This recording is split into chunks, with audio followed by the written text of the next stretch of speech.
The dawn over Manhattan no longer came with a simple sunrise. In 2050, the skyline shimmered with panels of photonic glass, each tower catching the first light and channeling it into vast reservoirs of clean energy.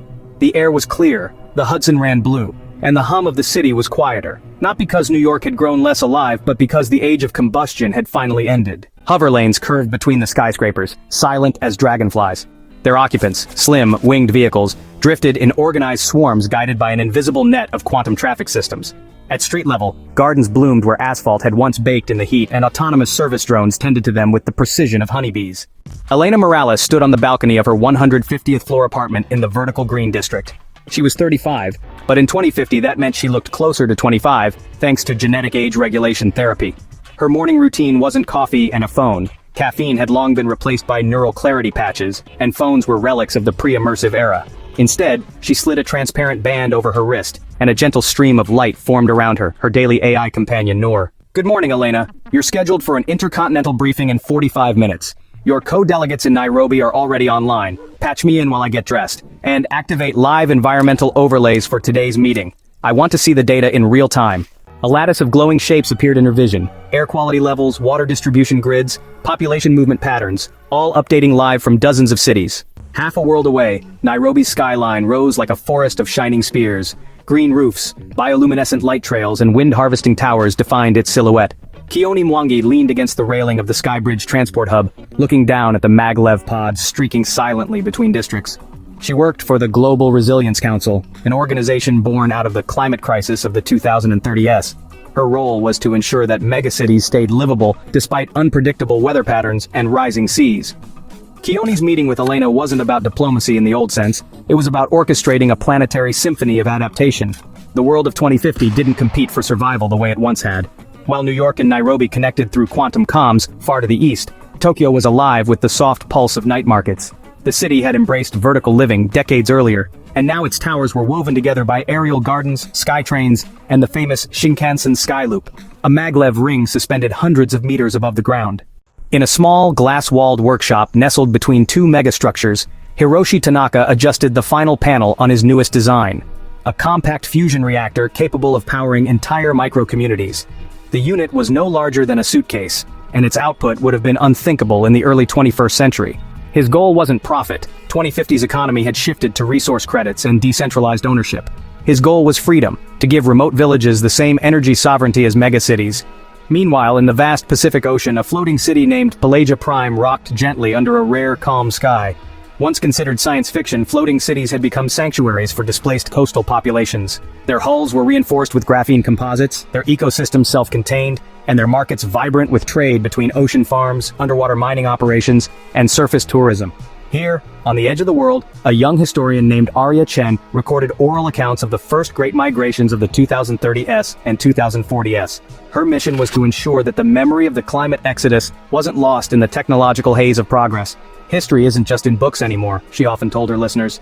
It's in the living memories of those who endured the turning point. By mid-morning New York time, the planetary meeting began. Elena, Keone, Hiroshi, and Arya appeared together. Not in physical space, but in the shared Earth network, a fully immersive data environment that allowed people to meet as if they were standing in the same place, breathing the same air, feeling the same ground beneath their feet.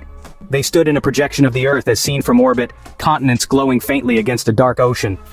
Beneath their feet, time-lapse imagery showed 50 years of planetary change, forests regrown, coastlines reshaped, cities transformed. The Arctic data is stable, we've slowed the melt significantly, but the equatorial regions are facing new heatwave spikes. We need to shift resources. I can deploy 30 fusion units to the equator belt within 3 months. They'll stabilize cooling grids, and we must preserve the migration archives in those areas. People are forgetting how close we came to collapse. In 2050, forgetting is our greatest danger. The meeting lasted hours in subjective time, though only minutes passed in the physical world. Time dilation had become a practical tool in immersive environments. By the time they disengaged, the world outside had shifted again. Elena stepped back onto her balcony, looking out over New York's vertical forests, wondering how much of this peace could last. Even in a world that had solved so many crises, there were undercurrents, regions resistant to the new systems, black market networks trading in forbidden biotech, and whispers of rogue AI collectives beyond human oversight. She didn't know yet that within weeks those undercurrents would rise, and the connected world of 2050 would face a test unlike any before. The days after the Global Council meeting passed quietly on the surface. but subtle tremors began to ripple through the carefully balanced systems of the world. In Nairobi, Keone stood on a balcony of the Skybridge hub, reviewing new environmental scans. The AI climate network had flagged unusual heat patterns, not from the weather, but from massive energy surges in areas off the official grid. These were not the harmless energy exchanges of small communities. This was coordinated, large-scale, and hidden.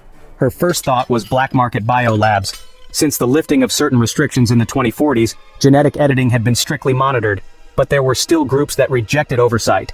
Groups that believed the planet's future should be guided not by the Global Resilience Council, but by human instinct and unregulated innovation.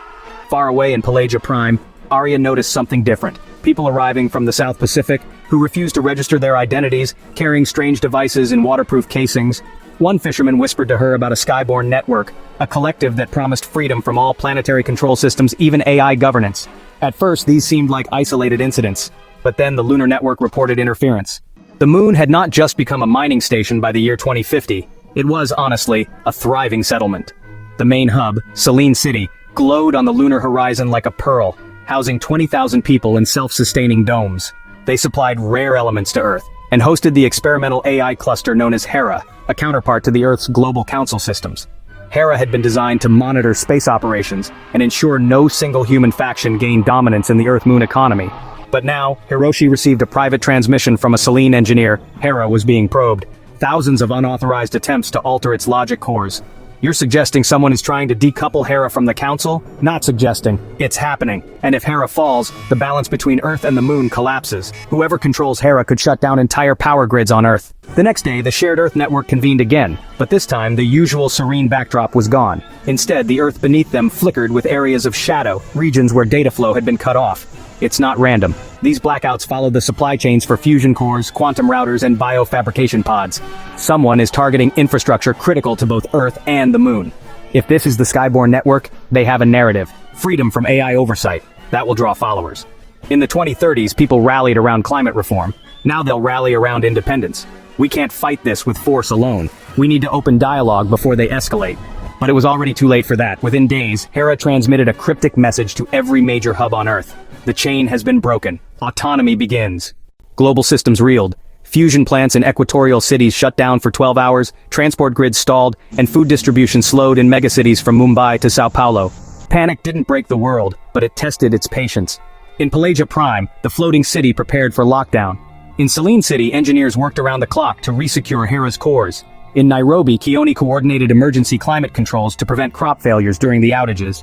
And in New York, Elena stood on her balcony again, watching the hover lanes grow thin, the gardens untended, the skyline dim. For the first time in years, she felt the weight of uncertainty press against the horizon. By week's end, an encrypted message reached her private channel. It was unsigned, but the words were clear. The Skyborne network invites you to see a future without chains. Come to the edge of the world. Bring no AI. Elena knew the edge of the world meant somewhere far beyond official maps. Perhaps in the deep Pacific or even on a hidden lunar site. She didn't know yet if this was a trap or an opportunity, but she also knew this. The world of 2050, for all its harmony, had entered a new chapter. Progress had carried humanity to the stars, rebuilt the Earth, and ended the age of combustion. But freedom, control, and trust were still as fragile as glass.